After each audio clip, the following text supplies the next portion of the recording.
ਆਪਾਂ ਹੁਣੇ ਪਹੁੰਚੇ ਆ ਜੀ ਇੱਕ ਸਟਾਲ ਤੇ ਜਿੱਥੇ ਆ ਬੀਬੀ ਜੀ ਹੋਣੀ ਜਲੇਬੀਆਂ ਬਣਾ ਰਹੇ ਆ।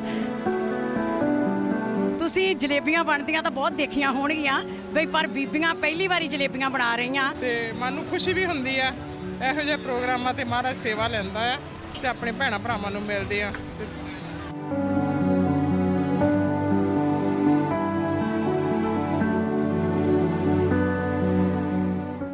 ਪੰਜਾਬੀ ਰੇਡੀਓ USA ਲਾਈਵ ਦੇਖ ਰਹੇ ਸੁਣ ਰਹੇ ਮੇਰੇ ਸਾਰੇ ਭੈਣਾਂ ਭਰਾਵਾਂ ਨੂੰ ਰਾਣੀ ਕਾਲੋਂ ਵੱਲੋਂ ਪਿਆਰ ਭਰੀ ਸਤਿ ਸ਼੍ਰੀ ਅਕਾਲ ਜੀ।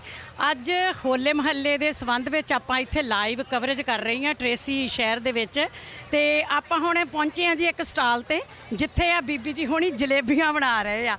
ਤੁਸੀਂ ਜਲੇਬੀਆਂ ਬਣਦੀਆਂ ਤਾਂ ਬਹੁਤ ਦੇਖੀਆਂ ਹੋਣਗੀਆਂ ਬਈ, ਪਰ ਬੀਬੀਆਂ ਪਹਿਲੀ ਵਾਰੀ ਜਲੇਬੀਆਂ ਬਣਾ ਰਹੀਆਂ ਤੇ ਇਹਨਾਂ ਤੋਂ ਆਪਾਂ ਕੁਝ ਸਵਾਲ ਪੁੱਛਦੇ ਹਾਂ। ਤੇ ਹਾਂਜੀ ਭੈਣ ਜੀ ਸਤਿ ਸ਼੍ਰੀ ਅਕਾਲ ਜੀ। ਹਾਂਜੀ ਸਤਿ ਸ਼੍ਰੀ ਅਕਾਲ ਭੈਣ ਜੀ, ਵਾਹਿ ਖਾਲਸਾ ਵਾਹਿ ਫਤਿਹ ਜੀ।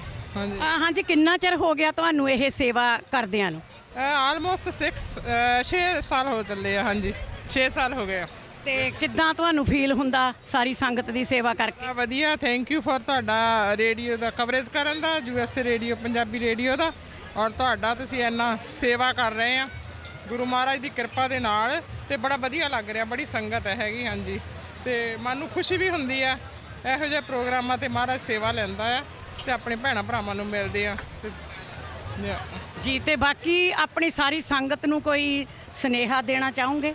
ਬਸ ਮਹਾਰਾਜ ਦੇ ਇਸ ਦਿਹਾੜੇ ਤੋਂ ਸਾਰੇ ਸੇਵਾ ਕਰਨ ਦਾ ਮੌਕਾ ਮਿਲਣਾ ਚਾਹੀਦਾ, ਸੇਵਾ ਕਰਨੀ ਚਾਹੀਦੀ ਹੈ। ਤੇ ਬਸ ਖੁਸ਼ੀ ਹੋ ਰਹੀ ਹੈ ਤੁਹਾਡੇ ਨਾਲ ਮਿਲ ਕੇ। ਤੂੰ USA ਰੇਡੀਓ ਦਾ ਬਹੁਤ ਬਹੁਤ ਧੰਨਵਾਦ ਜਿਹੜਾ ਇੰਨਾ ਵਧੀਆ ਕੰਮ ਕਰ ਰਹੇ ਆ। ਹਾਂਜੀ ਜੀ, ਸਾਰਿਆਂ ਨੂੰ ਚੜ੍ਹਦੀ ਕਲਾ।